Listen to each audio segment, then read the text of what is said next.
Tayo muna ay manalangin. Ama namin Diyos, nagpapasalamat po kami sa oras na to na binigay mo na naman para luwalhatiin ka, para ipakita sa iyo na mahal ka namin kaya kami nandito to worship you and to give you glory, O God. And I, Father God, as we hear your message, O Lord, kayo po, Panginoon, ang gumamit sa akin. Gamitin mo po ang aking puso at aking isipan at ang aking labi to proclaim your message sa bawat isa sa amin. Na tunay nga, Panginoon, huwag yung kahinaan o kalakasan makita, kundi yung papaano ka at gusto mong mensahe iparating mo sa bawat isa sa amin. Purihin ka, Panginoon, sa pangalan ni Jesus. Amen. Magandang umaga po at okay lang ho ba kayo? Okay. Nandiyan ba kayo? Okay. Po, ang pinakamahirap daw po na sabi mensahe na noong kahit na marami ng mensahe na po ako nagawa, pinakamahirap yung introduction. And nung sinabihan po ako nung Wednesday ni Pastor, alam niyo naman po, hindi ako masyado nakakabasa. Kaya naratel po ako. Nagme-memorize ako. Bigla ako nag-black out. Na po, yung may mga verses ako, hindi ko maalala. Kaya tumawag pa ako sa mga pastor na para makuha yung mga verses na yon. Kaya, thank you. Sapagkat kami, dahil kahit retired na ako sa pagpapastor, marami akong mensahe. Pwede ko kumuha di ba? Sa dati kong mensahe na nakapile. Pero, every Sunday, every day, iba yung binibigay ng mensahe ng Lord. Hindi ito handout lang. Kundi, ibig sabihin, ang Lord, yung fresh na word ang ibinibigay sa atin. At ayaw niya na paulit-ulit. Na po. Kaya, ang introduction ko po, na-in-love na ba po kayo? Kasi sabi ni Pastor, love daw ang ating topic. Na related sa transformational discipleship. Na-in-love na ho ba kayo? Yes. Mahal naman nyo yung nagmahal naman ho kayo. Siyempre. Alam nyo ho ba? Okay, matakot. Don't you worry. No? Alam nyo ba na may nagmamahal sa inyo na lubos? At ano po yung nagiging reaction nyo kapag pinapakita sa inyo yung pagmamahal ng isang tao sa inyo? Kung nararanas na kayo ng pag-ibig, nakaranas na kayo ng love, ito ba ay nanggaling sa isang tao na pinagpapahalagahan nyo? Wala akong marinig. Amen. No? Ibig sabihin, tayo mga tao ay nakaka-experience natin how to love and how to be loved. Di ba? At iginawa yun ng Panginoon sa atin. Alam nyo, ang love na yon nakita ni Pablo para matransform siya to be a disciple, an apostle. No, bagamat hindi siya kasama sa 12 apostle, pero sa mga sulat na sinulat niya sa Philippians, sa Galatians, sa Ephesians, sabi niya, the apostle of Paul, apostle of Christ. Siya yung apostle of Christ. Hindi siya nakasama sa mga apostle para ma-Bible study. But Christ Himself, teach Paul to be His disciple. Ang mentor niya ang Panginoon.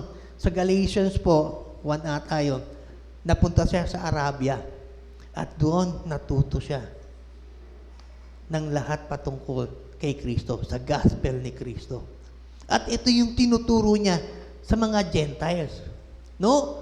Simula na nakakilala siya sa Panginoon, simula na ma-encounter niya ang Panginoong Hesukristo, hindi na po siya natigil sa pagpapahayag ng gospel ni Christ, the gospel of grace.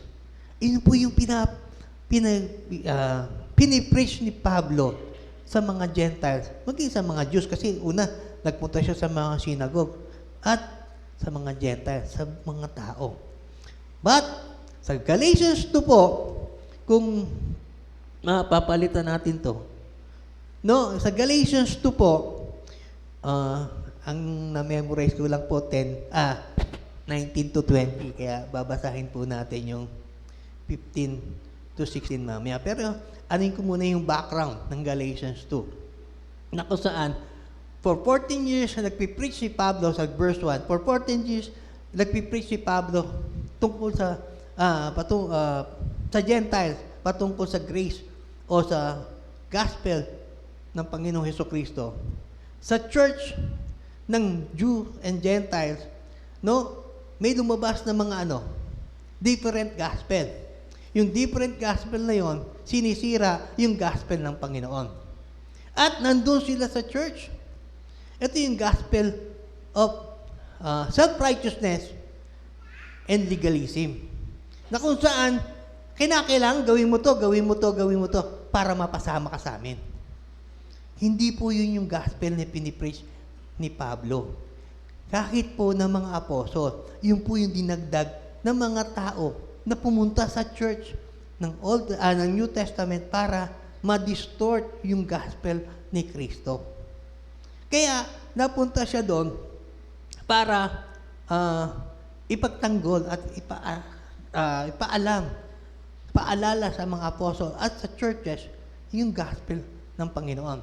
At nandun po, from verse 1 to verse 14, mayroon pong illustration doon na kumakain si Peter, si Pedro, nakasama yung mga Gentiles. No? At nung dumating yung ibang Jew, bigla siyang humiwalay. Pero para mas maano po sa atin, basahin po natin from 1 to 14. Pwede ho ba? Sino po pwedeng magbasa? Galatians 2 verse 1. Yan. Then after 14 years, I went up again to Jerusalem, this time with Barnabas. I took Titus along also. Verse 2, I went in response to a revelation and, meeting privately with those esteemed as leaders, I presented to them the gospel that I preach among the Gentiles. I wanted to be sure I was not running and had not been running my race in vain. Verse 3, yet not even Titus, who was with me, was compelled to be circumcised, even though he was a Greek. Verse 4, this matter arose because some false believers had infiltrated our ranks to spy on the freedom we have in Christ Jesus and to make us slaves. Verse 5, we did not give in to them for a moment, so that the truth of the gospel might be preserved for you. Verse 6, as for those who were held in high esteem, whatever they were makes no difference to me. God does not show favoritism. They added nothing to my message. Verse 7, on the contrary, they recognized that I had been entrusted with the task of preaching the gospel to the uncircumcised, just as Peter had been to the circumcised. Verse 8, for God, who was at work in Peter as an apostle to the circumcised, was also at work in me as an apostle to the Gentiles. Verse 9, James, Cephas, and John, those esteemed as pillars, gave me and Barnabas the right hand of fellowship when they recognized the grace given to me. They agreed that we should go to the Gentiles and they to the circumcised. Verse 10, all they asked was that we should continue to remember the poor, the very thing I had been eager to do all along. Verse 11, when Cephas came to Antioch, I opposed him to his face because he stood condemned. Verse 12, for before certain men came from James, he used to eat with the Gentiles, but when they arrived, he began to draw back and separate himself from the Gentiles because he was afraid of those who belonged to the circumcision group. Verse 13, the other Jews joined him in his hypocrisy, so that by their hypocrisy, even Barnabas was led astray. Verse 14, when I saw that they were not acting in line with the truth of the gospel, I said to Cephas in front of them all, "You are a Jew, yet you live like a Gentile and not like a Jew. How is it then that you force Gentiles to follow Jewish customs?" Yan na po. Makikita niyo po doon, no? Pumunta siya in secret para kausapin si Peter at si John. At nagkasundo sila na parehas lang yung gospel na pinipreach nila. At si Pablo at si Barnabas sa Gentiles at yung awang apostle sa mga Jew o sa mga circumcised, siya sa mga uncircumcised. Makikita po natin dito at nabasa natin, merong mga pumasok to distort. Pero hindi sila nag-give in. Kundi, nanatili sila doon sa kanilang pinangangaral. The gospel of grace. Makikita po natin dito, noon pa lang sa New Testament, nagkaroon na ng division kapag may pumapasok na hindi talaga mananampalataya. Ang gusto lang nila i-distort yung church para ma-discredit yung ginawa ni Kristo at maging legalism. Legalism divide. But the grace of God, the gospel of Christ, unify. Nakuha niyo po? Unify. Iisa tayo sa Panginoon. Walang mahirap, walang mayaman, walang elitista. Elitista ba yun? Yung mga elite. Walang, diba? Iisa tayo sa Panginoon. Walang magagandang damit. Walang hindi pangit na damit. Minsan kasi pag iba yung damit, pag-church to, ba't nakaganyan lang? Diba? Hindi sila nag-church para mag-model. Hindi tayo nandito para mag-model kung ano yung damit natin. Nandito tayo to worship God. Amen? Because we love God, because God loves us. Diba? Kasi pinakita na ng Panginoon yun. Pinadama niya na sa atin yung mahal niya tayo. Kaya nandito tayo. Yun ang ginagawa ng mga nag-infiltrate sa church. At nagkaroon po ng illustration, nakita niya si Peter nung wala pa yung mga tao na yon. Kumakain kasama Gentiles. Walang pagkakaiba. Pero nung dumating, bigla siya umano. Kaya ano ginawa ni Pablo? Nirebuke siya. Diba? Hindi dapat ganon. Wala tayong pagmamalaki sa bawat isa. Kasi iita tayo sa Panginoon. Niligtas siya ng Panginoon, niligtas ka ng Panginoon, kapatid mo siya. Amen? At dito, makikita po natin na si Pablo hindi tumatayo dahil sa kanyang what you call this, yung kaalaman niya. Kundi dahil sa tumatayo siya, he preached because he has experienced Christ's love.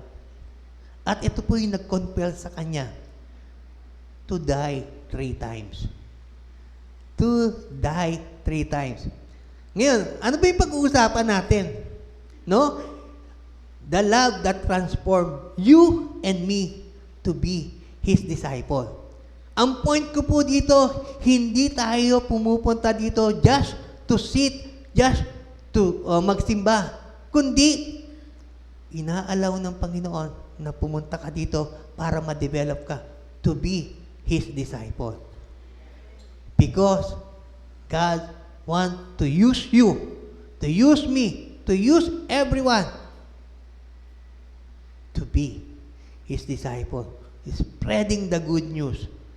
Spreading yung kabanalan ni Kristo makita sa atin. Paano mangyayari yon? Katulad ni Pablo, namatay siya 3 times. Verse 19, sabi niya doon, I died to the law so I might live for God.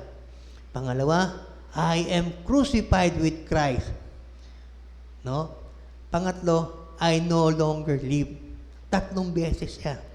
Ngayon, itong 3 beses na to, naggawa niya because naramdaman niya, na-experience niya yung love ni Kristo. Saan? Doon sa krus. Di ba? Willing mamatay si Kristo doon sa krus to bear our sin so we can live. Kaya, dito po, yung una na kamatayan na ginawa ni Pablo, he died to the law. No po? Basahin po natin yung verse 15 pababa hanggang 19. Pakibasa po uli. Galatians 2:15, we who are Jews by birth and not sinful Gentiles. Verse 16, know that a person is not justified by the works of the law, but by faith in Jesus Christ. So we, too, have put our faith in Christ Jesus, that we may be justified by faith in Christ, and not by the works of the law, because by the works of the law, no one will be justified. Yan. Verse 17, but if, in seeking to be justified in Christ, we Jews find ourselves also among the sinners, doesn't that mean that Christ promotes sin? Absolutely not. Verse 18, if I rebuild what I destroyed, then I really would be a lawbreaker. Verse 19, for through the law I died to the law, so that I might live for God. Yan. No? Through the law, I died to live for God. To die for the law is allowing us to be justified by faith. Because the work of the law, hindi nakakabigay ng justification. We cannot be justified by the work of the law. Because the work of the law, lalo pang umaano yung sin sa atin. Bagamat maraming rules, wag yan, wag yan, wag yan. Sinusunod natin, pero habang sinusunod natin, lalo tayong nagkakasala. Yan yung power ng law. Kaya sabi ni Pablo, I died for the law, so I might live for God. Para pong ganito yan humarap tayo sa judge, may nakakosas tayo. At surrounding us, marami nag-a-accuse, baksalanan ka, ginawa mo to. Hindi mo dapat ginawa yan. Kristiyano ka pa naman. Di ba? Baka ganun. Stand condemned na tayo. But, because of justification by faith by Christ, ang sabi ng judge, paghampas niya ng, ano bang tawag doon? Yung martilyo niya. Sabi niya, you are justified. You are made just. You are pardoned. Even though we have sinned. Binigyan tayo ng justification by faith through Jesus Christ. Not by the law. Not by obeying the law, but through Jesus Christ. Ibig sabihin ba, may question doon kanina, no? Dahil sa na-justify tayo, pwede na tayong magkasala. Sabi ni Pablo, no. Di ba? Hindi. Kaya, binigyan ka ng pagkakataon ng Panginoon, mabuhay ng muli, na mamatay sa law, para mamuhay ka ayon kay Kristo. Nakuha niyo po? We are justified by faith. Pero kung hindi ka nananampalataya sa Panginoon, under the law, you are still condemned. Nakuha niyo po? You are still condemned. But because of Christ who died on the cross, no? Binigyan niya tayo ng pardon, ng justification. Even though we are sinner, He justified us. Because on that cross, He bear our sin. No? Kinuha niya yung mga kasalanan at pinako sa krus. Siya yung naging alay para sa ating mga kasalanan. Ganyan niya tayo kamahal. Ganun niya pinakita na kahit deserve natin pumunta ng hell, sinave niya tayo. Amen? Sinave ka niya. At hindi niya lang tayo ginawang believer. Hindi niya lang tayo ginawang follower. He wants us to be transformed to be His disciple. So we can die in sin and alive with Christ by faith in Jesus Christ. Yun yung unang kamatayan na ginawa ni Pablo na dapat gawin natin. We died to sin. We died to the law. Na babayin sa atin. Because we are justified by faith in Jesus Christ. Do you have faith in Christ? If you have faith in Christ, hindi tayo nagpapatuloy sa kasalanan. Kaya nga, hindi porket na-justify na tayo, libre tayo magkasala. Hindi. May bago ka nga tayong buhay. At ang bagong buhay na yan, binigay sa iyo ng Panginoon para ipakita yung ginawa niya. Hindi mo lang deserving, kundi deserving ng bawat mananampalataya. Hindi ka lang pinapunta dito ng Lord para makinig. Umupo. Gusto niya, madamo mo yung pagtuturo niya sa iyo. Katulad ng pagtuturo niya kay Pablo. Hindi nag-rely si Pablo sa mga apostol, but Christ Himself teach. 3 taon siya doon sa Arabia. No? Hindi specify sa Bible. But through sa mga books, sa mga theologian, 3 years siya tinuruan mismo ng Panginoon. And I believe that we who are justified by faith in Christ will teach each one of us. Yes, you. Yes, you. Yes, me. God will teach us to be His disciple. Kaya, wag po tayong manatili na aatin lang sa church.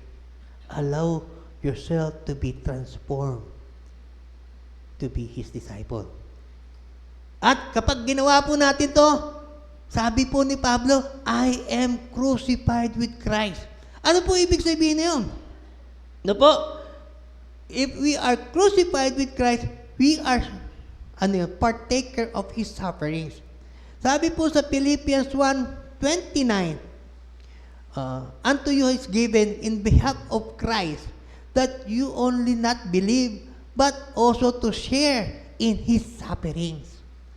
To share in His sufferings. Kaya po nasabi ni Pablo, I am crucified with Christ. Nakuha niyo po yung gustong iparating sa atin ni Pablo. Kasi, lalo na sa panuhunan natin ngayon, maraming lalabas na mga detractor natin, mga accuser natin. Ibig sabihin ba, magiging malambot tayo, magiging mamon tayo, kapag may sinabi sa atin, ayaw ko na. Di ba marami tayo nakakasamang believer, nasa na sila ngayon? Konting problema, baksak. Ibig na, lalong lumapit sa Panginoon, lalong lumalayo sa Panginoon. Hindi man ganon, humihiling ng panalangin para magkaroon ng trabaho, para masuportahan ang pamilya, ang church daw. Pero pag nagkaroon ng problema, nagkaroon ng trabaho, sakit man sabihin, pero nawawala sa presensya ng Lord. Kaya ayaw ng Lord na maging believer ka lang. Gusto niya maging disciple ka. So allow God to transform you to be His disciple. Allow Christ, allow yourself to share His suffering on the cross. Share His suffering on the cross.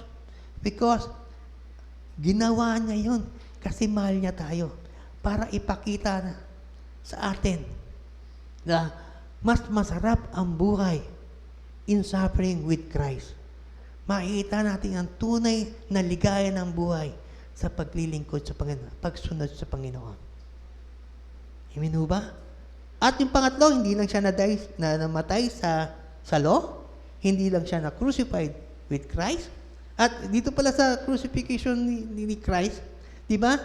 Galatians 2:8, even though He was God, kahit na siya ay Diyos, hindi siya nanatiling Diyos, kundi, nagkatawan lupa, nagkatawan tao, at willing to die even on the cross.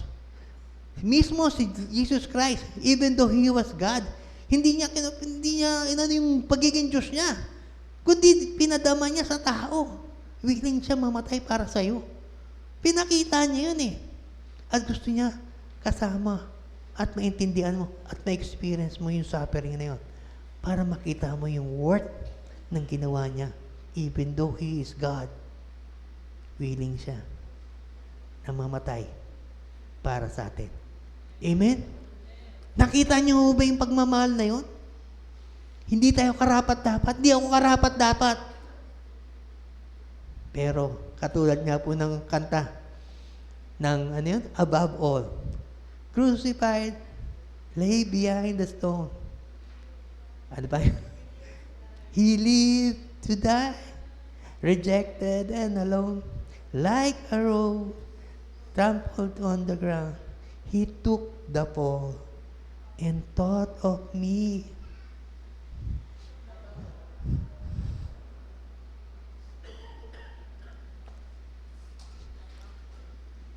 Paul.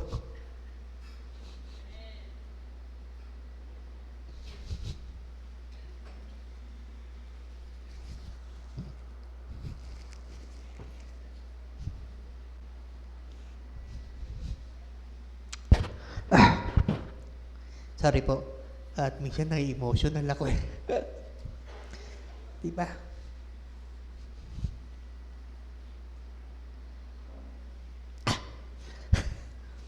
Pag nakita mo, yung ginawa niya, inisip niya ikaw. Personal. Personal. Ginawa niya para sa iyo. Mag-hesitate pa tayo sumunod. Mag-hesitate pa tayo na lagi na lang akong uupo, makikinig. Mag-hesitate pa tayo hindi magpagamit sa Kanya. Inaasahan ka niya, hindi to be a follower, hindi lang to be a believer, but to be His disciple. So, be transformed. Be transformed to be a disciple. Hindi lang po tayo namatay sa law and justified by faith in Christ. Hindi lang tayo na-crucified, kasama niya to share in His suffering. But, pangatlo po, sabi ni Pablo, I do not live by, ano yun? I am crucified with Christ. It is no longer I live. Hindi na ako yung nabubuhay. Kundi Christ.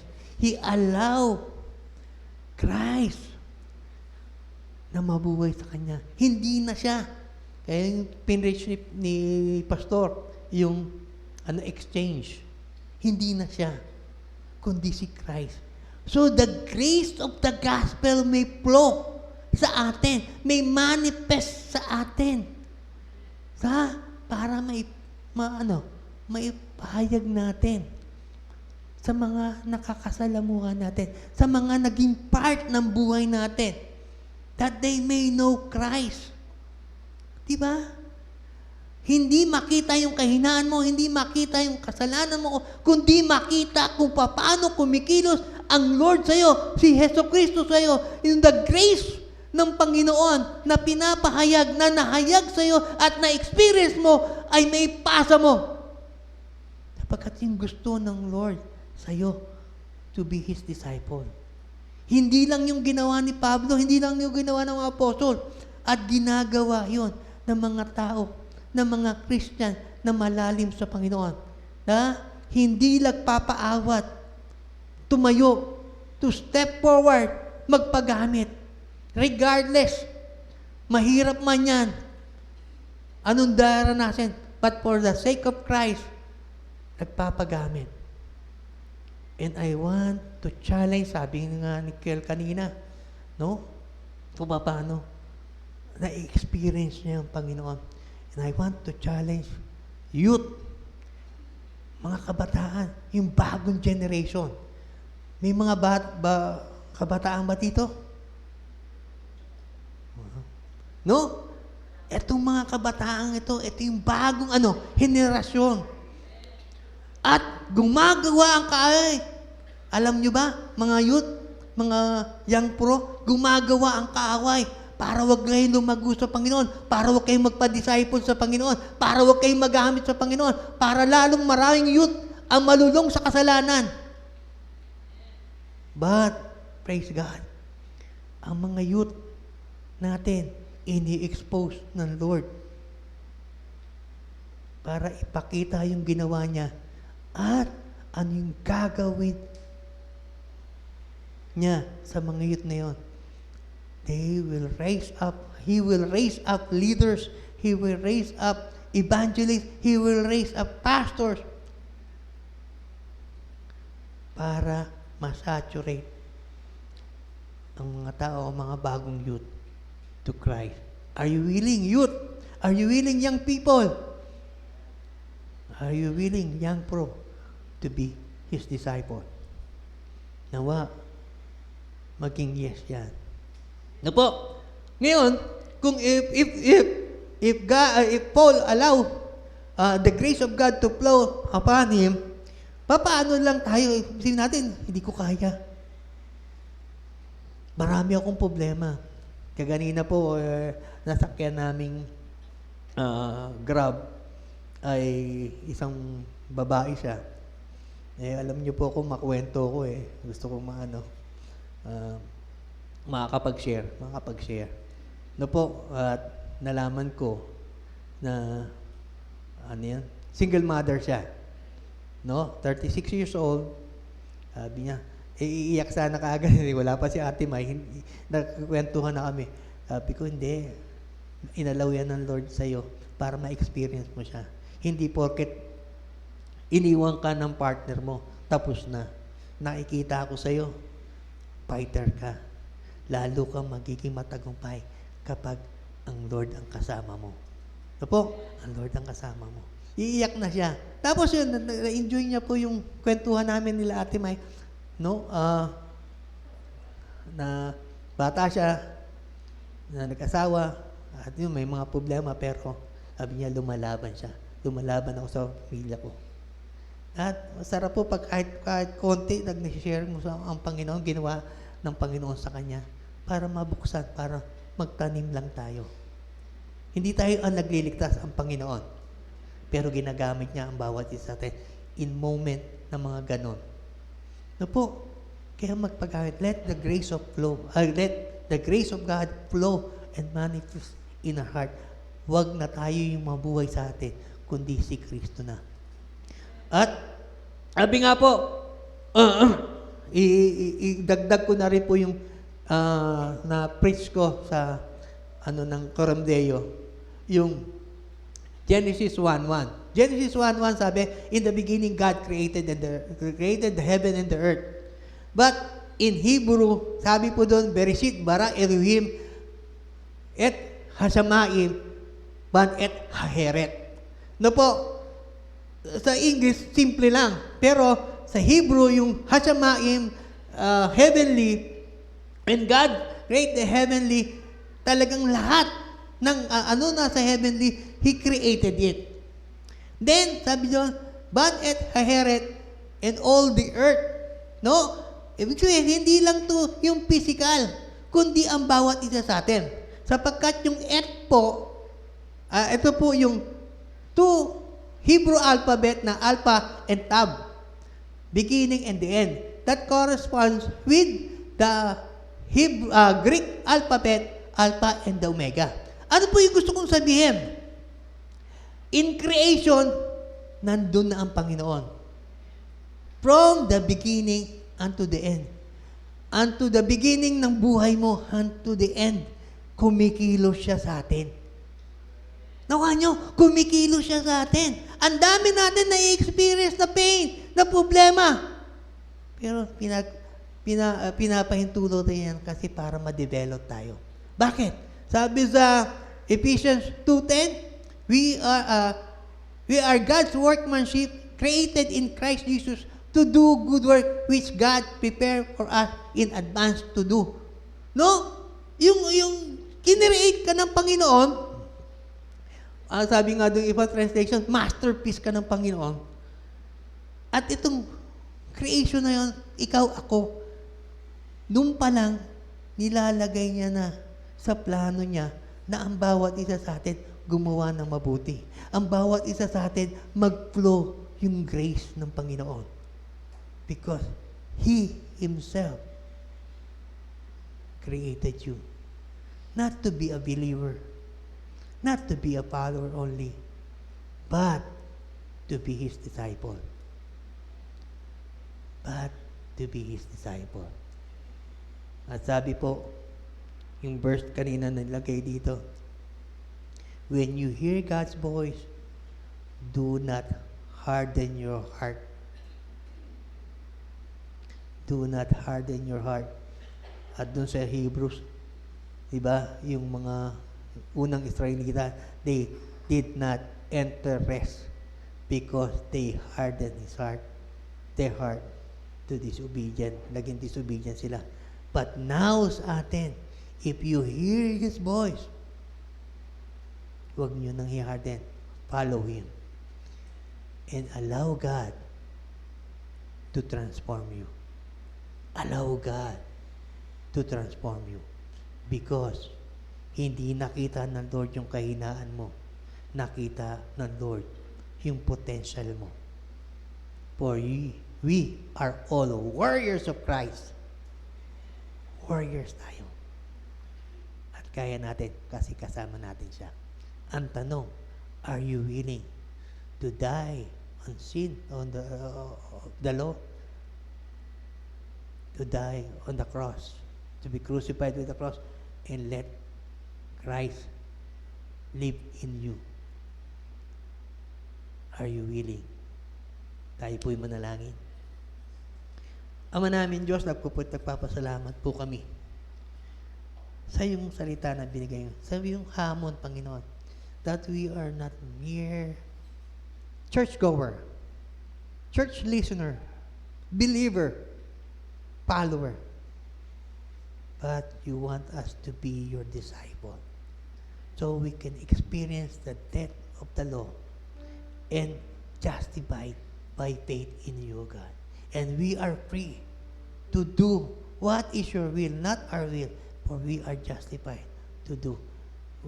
Na hindi na naka-shackle yung sin, yung guilt ng sin, but because you have pardoned us, we are willing to be crucified with you, sharing in your suffering, and letting you live in our heart so the grace of the gospel will flow, will manifest sa aming mabuhay at maipasa namin sa mga tao na kakasalamuhan namin. Because you did not choose us to be a believer, but to be your disciple. And thank you, Lord, for this opportunity of a life. Sapagkat through this, O God, we will know, we will enjoy life because kasama ka namin, O God. Thank you, Lord. Purihin ka, Panginoon, sa pangalan po ni Jesus. Amen.